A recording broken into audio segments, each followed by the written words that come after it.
Dating as a teenager is pretty exciting. You meet new friends and even start romantic relationships. There are dangers, however, in the dating world. According to a recent study conducted by Stats Canada, there's a high percentage of dating violence against teenagers aged 15 to 17 here in Canada.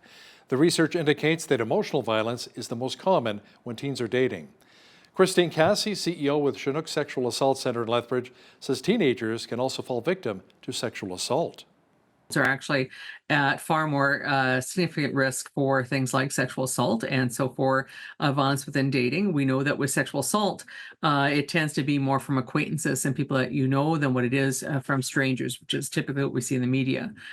So this is certainly of a concern. We know that at that age range that kids are having a little bit more freedom from their parents, from their family home, that they're out exploring with other friends, going out with friends, starting to date and the rest of it, maybe taking some other risks like some drinking perhaps as they're getting older and things like this as well.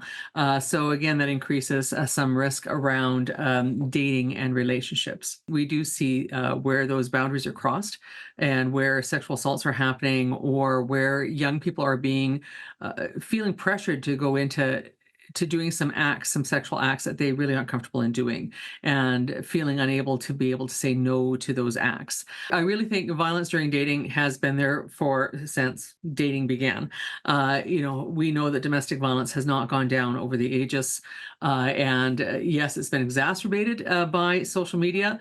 I think it's made it worse because of that access and because there's so many things that are unknown. A lot of what we need to do is to change some of the ways on how we're talking about the issue. So doing reports like this are really important for us to actually call attention to it, reminding all of us of what our responsibilities are with young people as they're growing and developing about how we model and how we create those safe spaces for healthy relationships.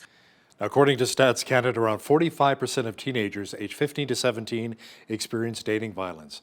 Emotional abuse was the most common form of violence, followed by physical violence and sexual violence.